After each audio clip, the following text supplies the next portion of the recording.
Well, the funeral for former Mayor Thomas D'Alessandro III brought together political leaders and citizens at the St. Ignatius Church in Baltimore.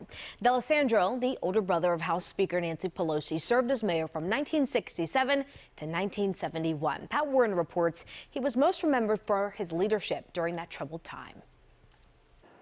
The current mayor of Baltimore, along with the city's former mayors, Maryland's representatives, and members of the Senate, seated together to pay respects to the man known as Young Tommy. His sister, Speaker Nancy Pelosi, remembers his humor. He would tell these stories to grandchildren that it was in the football record book, whatever that was, nobody knew. That was like the football record book, that he was the only person who had thrown 100-yard pass and ran and caught it.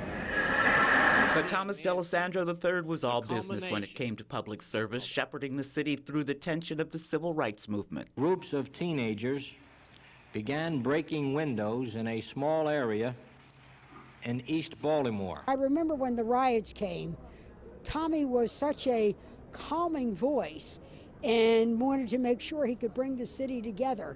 He was obviously very troubled by the riots, but he led Baltimore through that very, very difficult time. He was a courageous guy.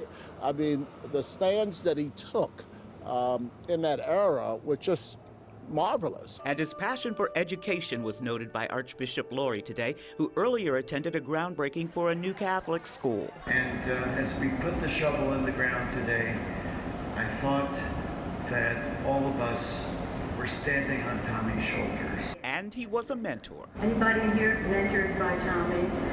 I've seen that again. I played a lot of sports, and he said, Dutch, you're an athlete.